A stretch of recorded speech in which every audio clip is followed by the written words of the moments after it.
Okay. went, We yeah, I have was, on record now. okay. I went for a walk the other day, and like I listened to the recording you guys did from last week, and the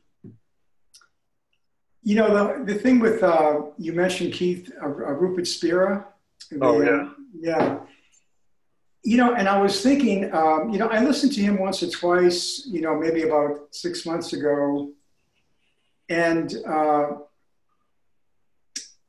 I guess the feeling that I had, I mean, like everyone has a place, like the neighborhood baker bakes a loaf of bread and he makes a very nice loaf of bread. And, that pleases a lot of people. And everyone has a particular place in terms of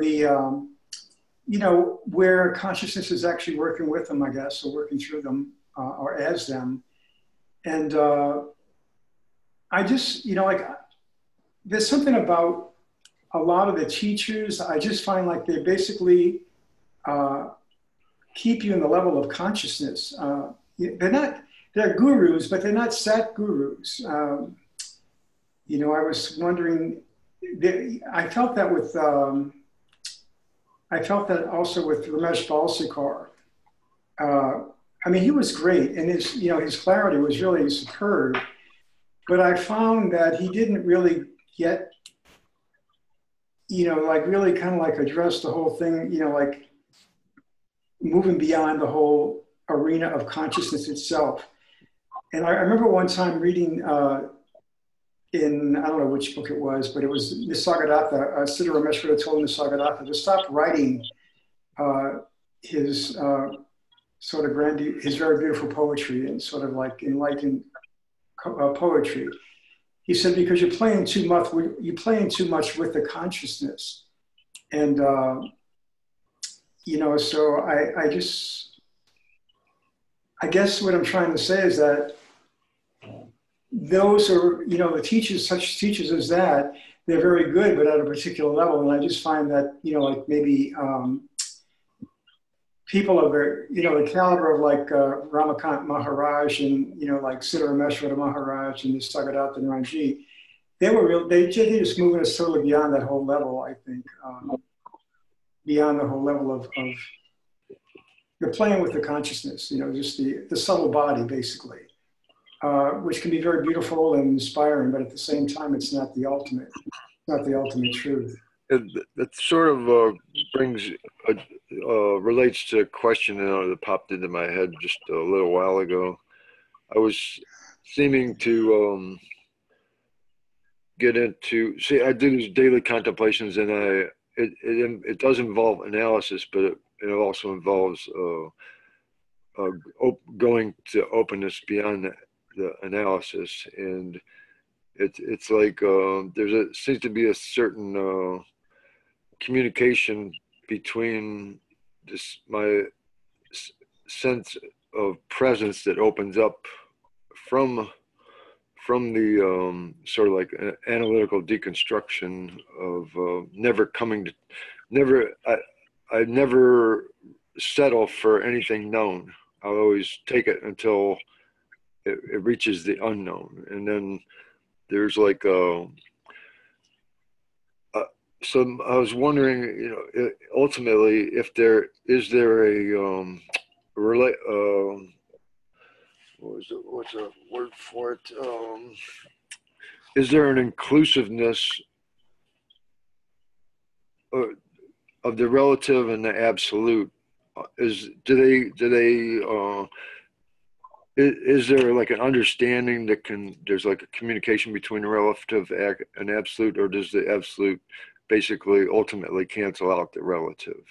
I don't know if you get what I'm trying to say there, but I know there's non-duality, so in a sense, relativity in the material world is real in some sense, but it's also relative, and that it's going to change and pass away. The absolute is like nothing.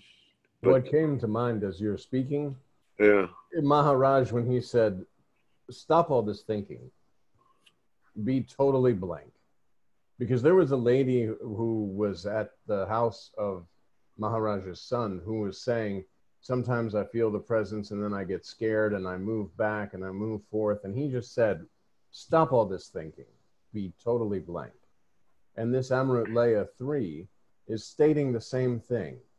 Practice, I am not body. Practice, I am formless awareness, presence. Not thinking and not contemplating and not thinking of what's relative and what's absolute. Because in truth, if you're formless, all of everything, there is no relative, there is no absolute. All of these are concepts that appear in the consciousness that appears to you, the ultimate truth. Yeah, I can get that too. I understand what you're saying. It's like anytime your mind starts to think, I'm going to think this way or whatever, remain with the presence, and all these thoughts are appearing on presence. Discard it all because it won't help. You know, Amrut Leya, it's very nice. Siddhameshwar Maharaj says all these acrobatics, all these practices of all this sort of stuff, the only practice you need to do is remaining with that selfless self. All else is a waste of your time. Absolutely will get you nowhere. Keep your mind completely blank, and when you start to think, I like to sit and contemplate, who's this I that likes to sit and contemplate? It's an empty instrument that this consciousness is stirring in that has appeared to the nothing. All of the thinking, all of the processes, all of everything is in that something that has appeared in the nothing and will remain in the nothing. So all of it should just be discarded, just totally thrown away. There is no thinking. A thought comes, there is no thinker. There is no thinking. And that's why, see, it has to have the conviction that this spontaneous presence, let me identify with this sense of presence. Because everything is with this sense of presence. Everything has arisen on that sense of presence. Let me keep my eyes on the prize and disregard everything else and anything that stirs and takes me away from presence. Just remain there. Something happens, okay, back to presence. I don't try to figure it out. I don't try to do anything. If at all I want to do anything at all, it's mantra. Because mantra is inviting the attention of the invisible presence so that I can sense that presence that I am. And know that everything else is just appearing on presence. All the mental gymnastics, all the so-called gurus, all the so-called teachers, anybody that tells you anything other than remain with the sense of presence, remain with your selfless self. And that's why Sri Ramakant Maharaj is that Satguru, that presence that you are speaking and saying, remain with your selfless self. Because that presence is going to teach, it's going to dissolve all the illusory layers that are appearing on it because you're only concentrated on presence. And then the attention will just dissolve in the presence because the one that believes that they're having attention is also an appearance on presence. So that's what would be meant by acting on the conviction, I guess. Yes, because it's the truth. Maharaj has says, you accept your selfless self. There's no God, no Brahman, no Paramatman, no master. You are invisible, anonymous, unidentified identity. How are you going to think about yourself if you have identified as invisible, anonymous, unidentified identity? So everything that is contemplated is a concept, and every concept takes you away from yourself. Every time that stirring, that thought process stirs, you're running away from yourself, because that presence is just identify at all you want to compare yourself to space or sky. That presence, that formlessness that you are. Disregard anything that appears on the presence. Keep your eyes on the prize, which is presence.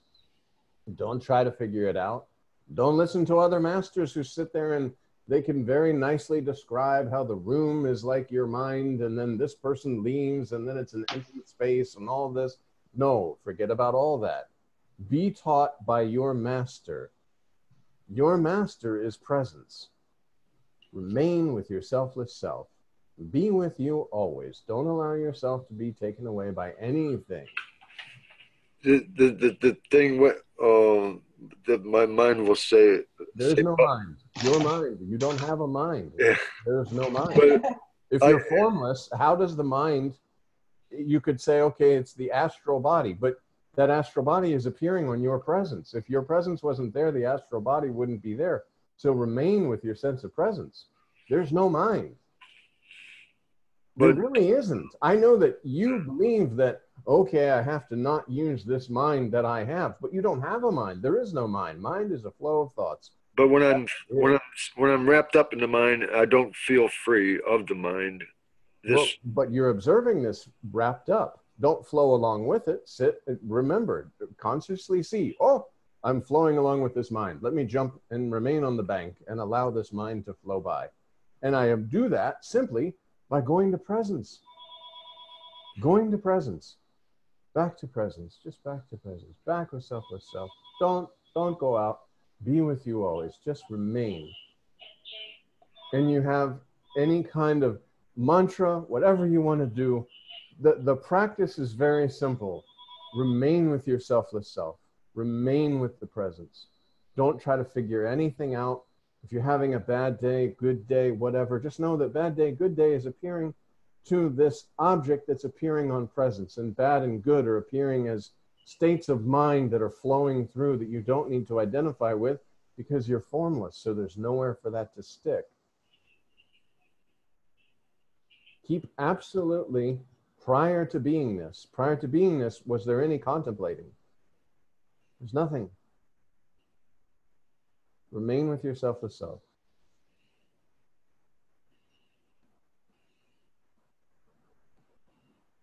Yeah, and the more you get caught up in the mind, the more you're making it real instead of, letting it just be as it is.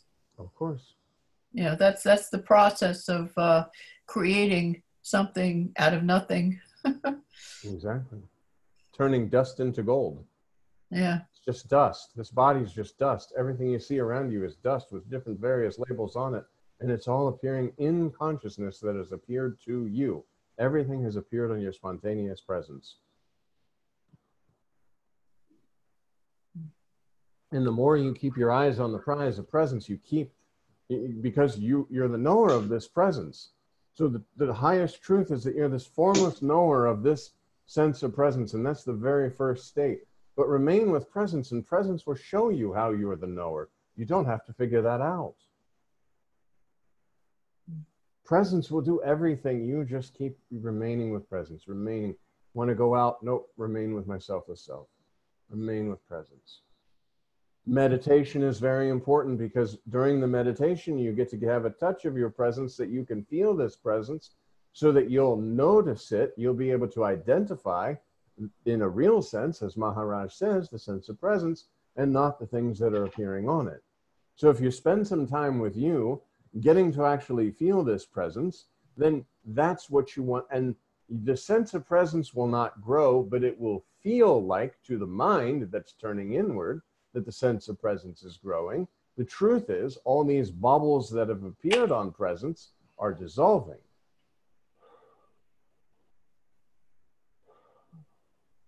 Yeah, I could sort of see where I'm sort of like I get a little bit of sense of freedom, and it's sort of like scratching the surface. But at other times, I've felt much more depth in it. It wasn't a result of analysis. It just came by itself.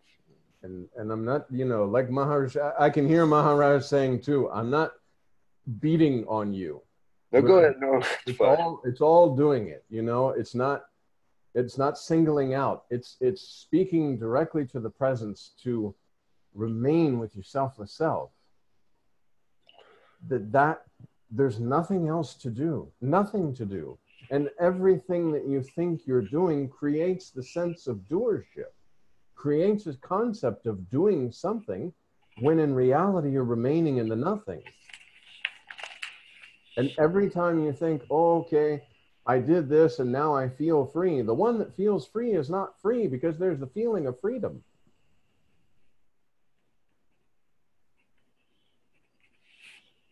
Today, when I was thinking about what I just mentioned, I said, here I am thinking about, like teachers and so forth. And that's all my own projection as well. That's my own subtle mind. And I said, so I came, the idea, you've heard that expression, suck it up. Well, it's like a vast ocean that you just kind of project out here, all this stuff, like everything is my own projection, everything, no matter myself included. And it's like bringing it all back, sucking it up, going back to the zero, I guess, to 0 point, or, beyond zero.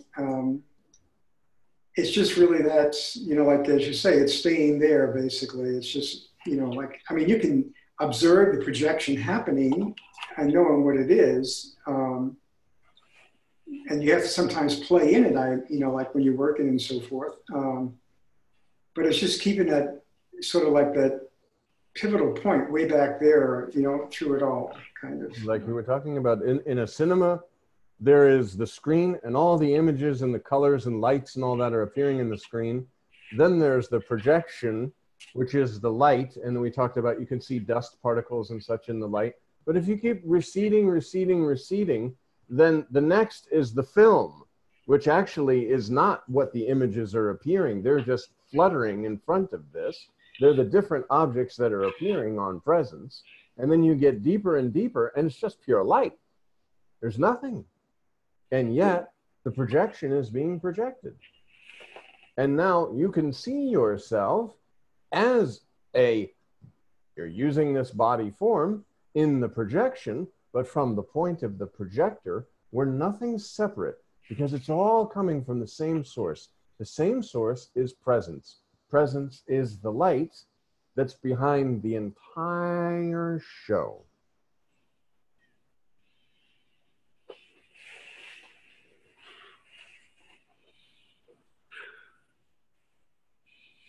And presence clicked on, like the projector, when suddenly I exist. Boom, spirit clicked with the body and you say I. This sense of existence created the consciousness and spontaneously created the ideas and beliefs and the world.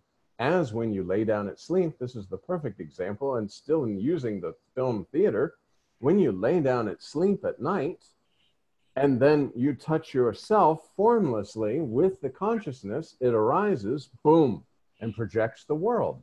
Just like the projector is turned on, the light is hitting, it hits the film, which then pushes, you see all the objects, and then you see the dancing and all the colored lights appearing on the screen as something, all coming from the light of the projector. You would, I guess, you would know this in a total immediacy, then. Huh? Well, because Master has said, you lay down at night, and for yourself, you lay down at night, and you project an entire dream world with a character that you are believing is yourself. Maybe you're not yourself. Maybe you project yourself as something else, but nonetheless, you're projected in your own dream. And yet, it's all whose dream is this? It's not body's dream. Body is inert and just laying there with some breath going in and out. It's all just instantaneous. Boom. And then deep sleep is nothing, because there's no sense of existence in deep sleep. Dream state is sense of existence, which projects a dream world. And then waking state is a sense of existence that projects a waking world. And you identify with the body for a time and believe this body is myself, until you identify yourself in a real sense, meditation, master, remaining with the sense of presence, which all of this has appeared on.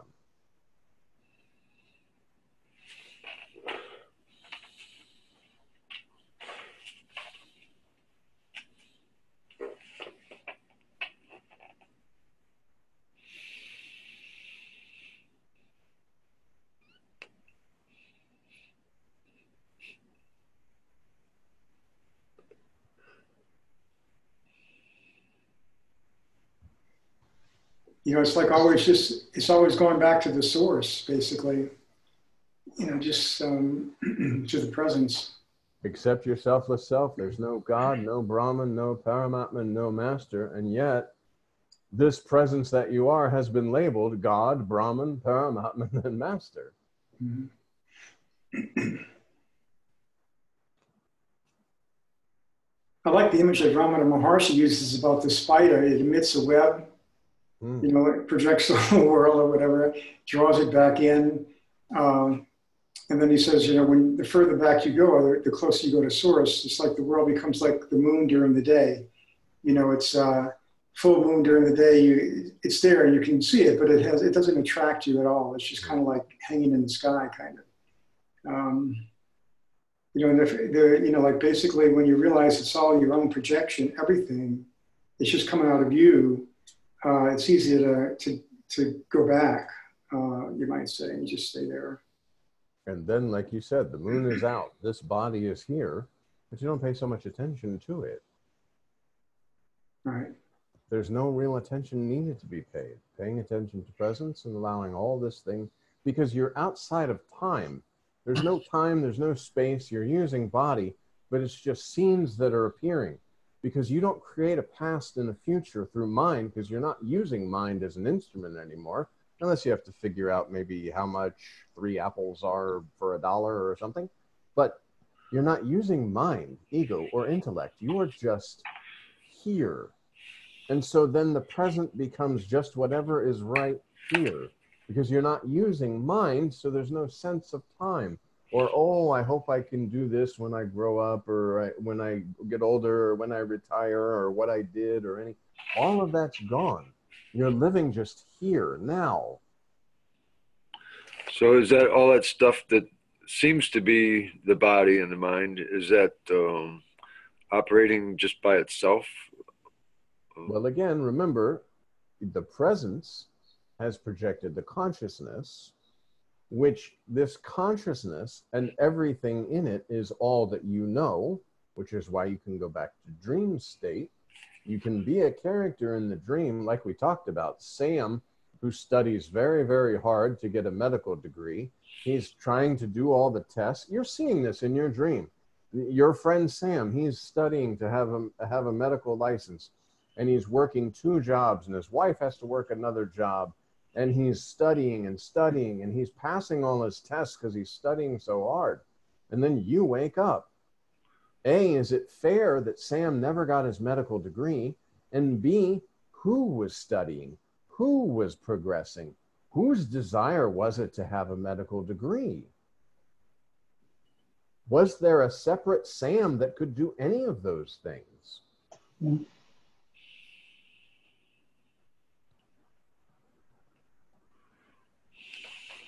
This is presence. Selfless self.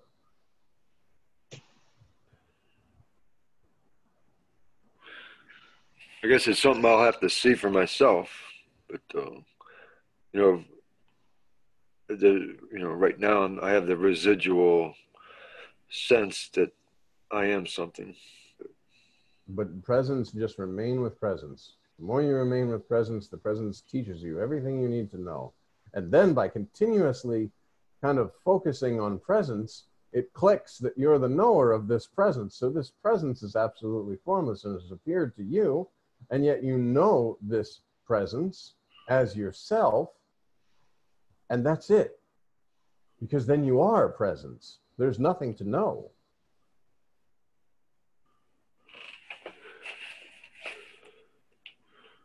Formless knowledge, just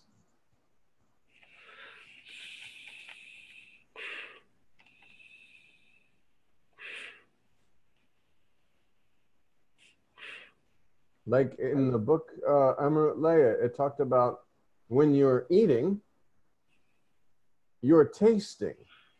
And who is the taster? Who is actually tasting this? Tasting the tongue and the senses and all of that. But who's processing this concept of this is delicious or this is not so delicious? That formless knower, that self that you are, is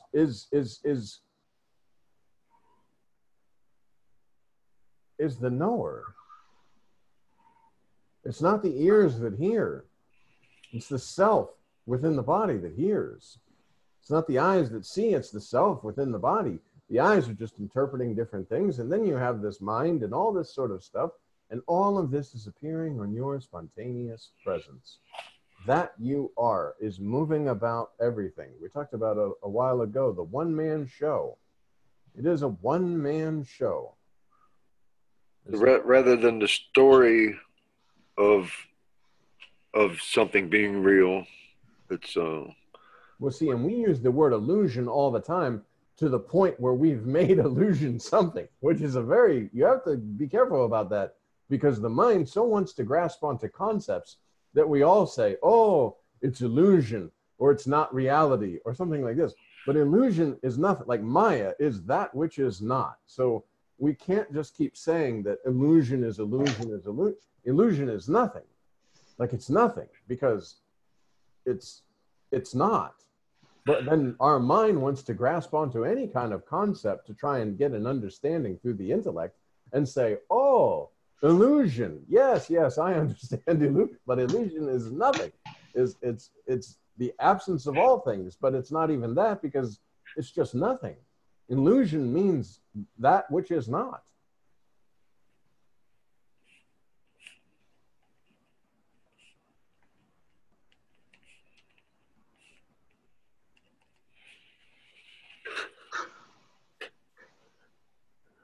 like some teachers.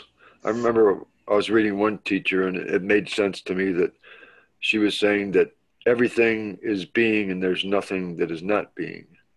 But you could also go the other way and say nothing is being. Yeah, And prior to beingness, there was no being, because that's prior to.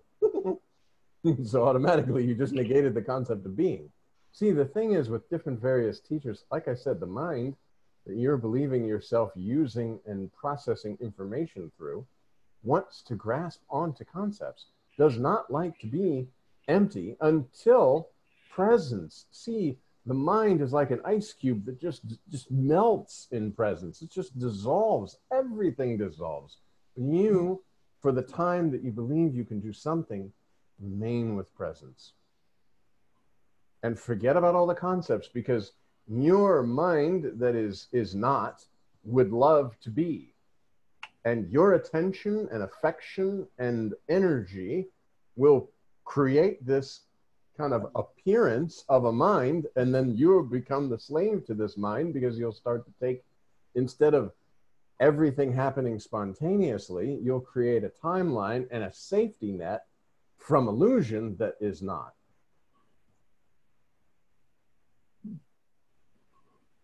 That's right. The mind creates concepts to stay alive.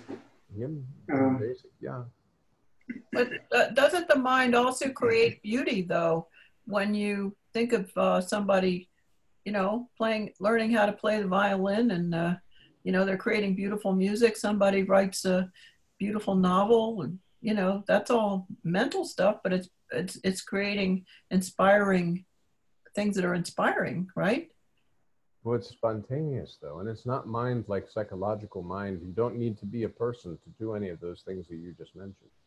Yeah. Well, I think it's kind of channeled. I felt like, like a great artist, it's just like it's coming through them. They're not a person who's doing it. It's that it's somehow coming through them. Yeah, they're probably like in the zone, so to speak, remaining without all that clutter and just allowing, they talk about the muse for writers, or, or for Yeah. artists or whatever. You could say in that way that you're just clear in the moment, because we all have moments where we lapse into clear, where we lapse into not having, I think Nisargadatta Maharaj talks about like swoon or something like that, where there are moments, or like, an athlete when they're in the zone type thing. There's no body mind pressure. You just are. And that just you are is powerful. That you are. And see, again, not to discount it, but all the art, all the everything, all of that is occurring inside consciousness. And you can enjoy it when you know that you are not in consciousness, but the consciousness has appeared to you. Then you can enjoy everything much more, because you're not enjoying it as a body that believes there's an expiration date or anything like this, nor are you attached to the emotions that are flowing through, that maybe this song evokes through the body-mind mechanism. because you know you're not that. So you can absolutely turn around and go and play in your dream. Enjoy your dream to the fullest without worry, without any kind of pressure of body, without any kind of nothing, but enjoy completely, because you absolutely know. Although I'm enjoying playing on the screen, this light is my selfless self. Everyone I'm seeing and everything that I'm doing is all coming from that light. Yeah. Therefore, everything is a joy. Everything is, even sadness is joyful because you're not identifying with it. You can just observe sadness, enjoy it in the moment, and allow it to pass without a mind, ego, intellect coming in and impressing all kinds of concepts on it. Just I, and then enjoy the world. It seems as though you would get attached to it, though, because then when one day you have to leave it, it might be difficult because you've enjoyed the trip so much. But without a sense of you, Yeah, number that's one, you won't even know when this body expired. yeah. If there's no sense of you, you're just enjoying, and now you're not. It seems like, it came to me, the analogy here is, the story of Adam and Eve when, they ate the apple, and supposedly that created knowledge, that was the desire for knowledge. And so we played that out now. So we're reclaiming the garden.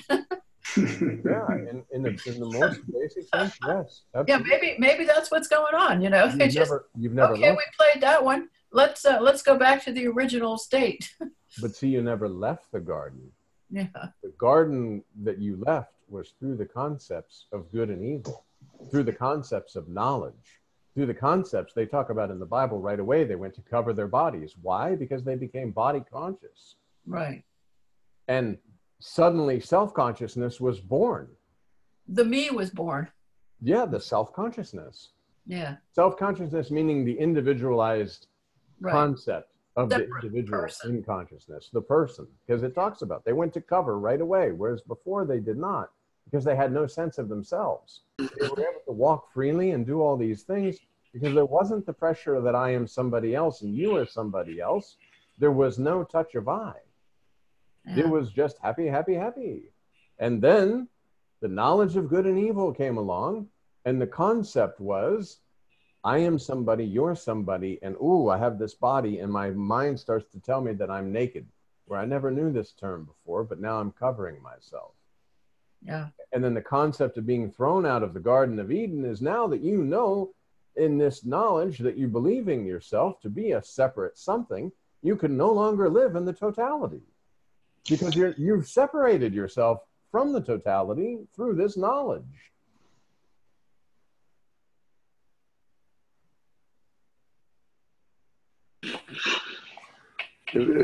What Kathleen was saying made me think of kind of New Age philosophy, where they might view consciousness as a sort of entity that is evolving, and that maybe it would reach a thresholds place where if there's enough humans that can see through it all, that it would then the whole consciousness itself would see through itself, and it would no longer have to manifest as consciousness or something like that. Consciousness appears and disappears. That's just an imaginary scenario. Exactly. It's a concept because consciousness appears and disappears. So just like in your dream, you can go to bed at night and dream that all the people, they're just all getting along and they're kumbaya and everybody's so happy.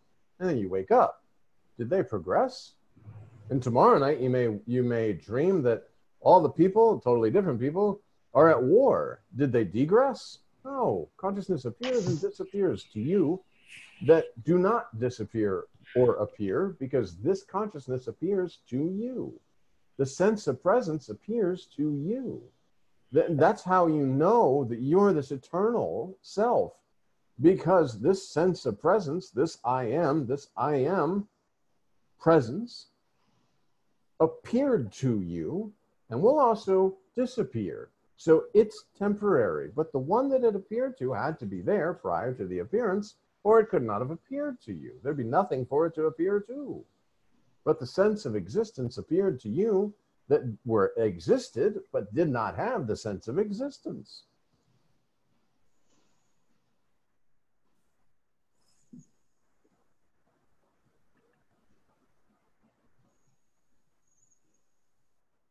In India, we had a very beautiful word for this actually. Swayambhu is like a Sanskrit word where it says you're all by yourself. Like you don't have a father, mother, or anything. You don't have anything. You're all by yourself, kind of stuff. Exactly. Yeah, the only way you can have father and mother is to identify with the body. Yeah. Formlessness has nothing. It's nothing. There is all things are appearing in that formlessness that you are. This presence has projected this dream consciousness, this waking state consciousness.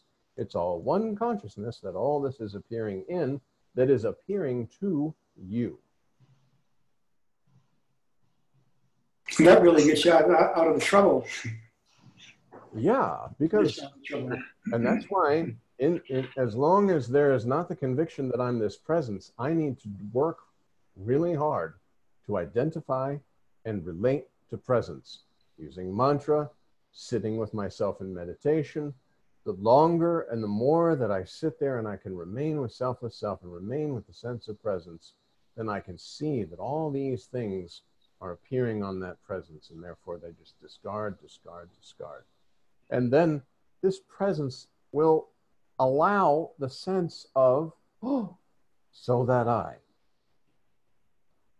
This presence appeared to you. You were there prior to presence. When presence disappears, you will be there after. You exist. You don't know you exist because there's no stirring of presence which projects the world, which then there's knowingness, then there's knowledge, then there's body, mind, ego, intellect. There's a stirring that's continuous. The five elemental body is creating itself. We're talking about mom and brother and sister and cousins and all this. All had male, female bodies that created new bodies. And it's just a long assembly line of bodies with your consciousness moving it all around. But it's all appearing inside consciousness, this never-ending body factory, and all of the different various elements, like Sri Ramakant Maharaj talks about. This is a table. We call it table, but it's just wood. And technically speaking, it's just earth. And you keep breaking it down, breaking it down. We're putting the labels on the clay wall, and we say it's a house, and so on and so forth. So in reality, everything that's appearing in consciousness will disappear. It's transient. It comes and goes. So all the activities that are appearing in consciousness don't require your real lot of effort because they won't last. The consciousness appeared on presence, which appeared to you. And that's it. So then when you talk about the spiritual teachers, wait a minute. Oh yeah, the spiritual teachers are objects in consciousness that consciousness is actually speaking through. And I just have to remain with the sense of presence in which all of this has appeared on. So then I don't have to listen to the people out here telling me about presence because I'm with presence, and presence is telling me, the master is constantly informing me. This me that I am not dissolves because the mind just, what is the mind going to focus on or present stories about when you're remaining with presence and identifying with presence? What? like what problem can presence have? Nothing.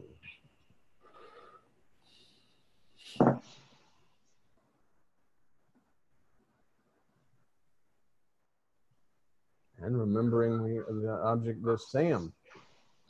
In your dream, this person's studying very hard and getting good marks, and the professor thinks that Sam's going to be a really great doctor. And all this is happening. But you wake up, it's finished, it's gone. And all of this is occurring inside that. So you identify yourself with the presence, and then the sensation understands prior to being this. prior to present, I am. But there's just not any knowing of this I am, because there's nothing to know. Nothing other. And I think I read in Sri Ramakant Maharaj's book, Amrit Leya, the Satchidananda he uses with the sense of presence. So that's like the Turiya state or whatever is remaining in this presence and having all these things just appear but not being involved in them. And that they call it the fourth state. Yeah, but see Sri Ramakant Maharaj would say, well, that's still a state because you're aware of that state, just like you're aware of presence. So presence is not ultimate truth. But in backing yourself away from all this stuff that's appearing on your presence, you identify with presence, and then that is, quote, fourth state, Satchidananda, but you're the knower of this. And how do you know you're the knower of this? Because this has appeared to you. And all of that is your inner master doing that, I think Maharaj called it Atman Nivida Bhakti or whatever, where it's like selfless self-devotion, where the answers are coming internally from your own selfless self.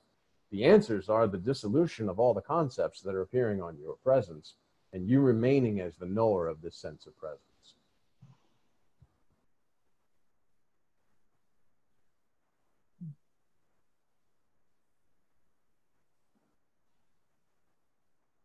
And all the teachers coming are your own self telling you what's going on.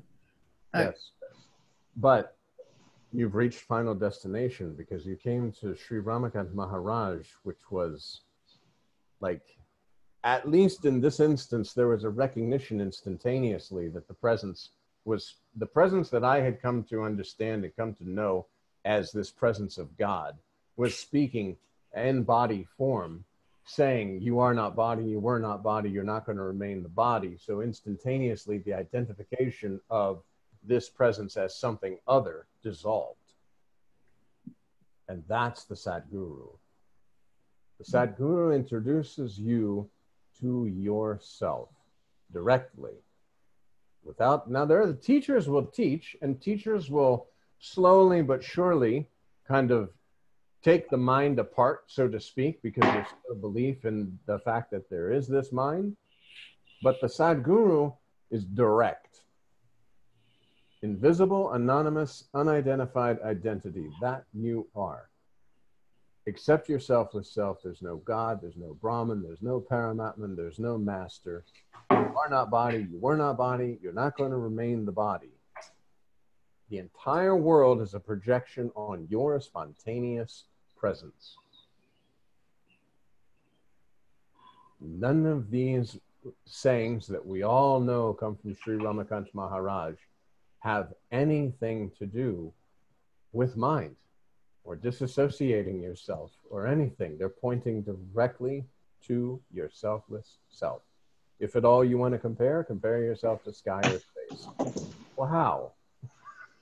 That's, and that's the point. You cannot compare yourself to anything. Everything is appearing on your spontaneous presence. Identify with the presence and not with the appearances on it. And everything that's in the projection is absolutely illusion. And we don't get held up in the concept of illusion and make something, this is illusion. Illusion is illusion. Maya is all the things that are not. It is not. The unborn child wants to find out who his parents are.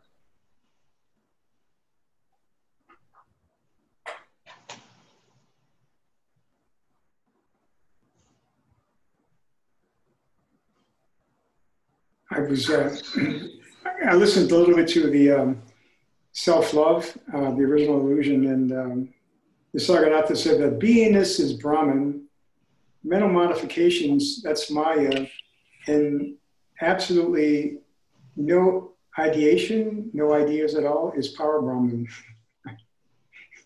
Para Brahman. Prior to beingness. Yeah. Prior to beingness, where nothing is. No ideation. No identification with the mind or the thought process, and mind stops. This is a thoughtless state. And even you can't say the thoughtless state because there'd have to be someone there to sit and witness the thoughts. So that's why Sri Ramakant Maharaj calls it the stateless state. Gone, gone, far beyond. Gone. Gate, Parosam gate. And no pressure of body knowledge. No. You are absolutely formless with no idea that there is a body or a form or anything. And yet then you move about. That's the big thing. The practice is to live, so to speak, as Paramatman. Free of all ideation, free of all concepts, free of mind, ego, intellect, holder of the body, formlessly, just I, and yet performing your duties with utmost. But here, just whatever is in front of you, okay, this is, and then it's finished. Because there's no sense of time. Time is in the mind, and mind is not presenting time to you anymore, because there's no mind flow of thoughts about yourself, because you know yourself in a real sense. You're disregarding any thoughts that could be about anything because you are nothing.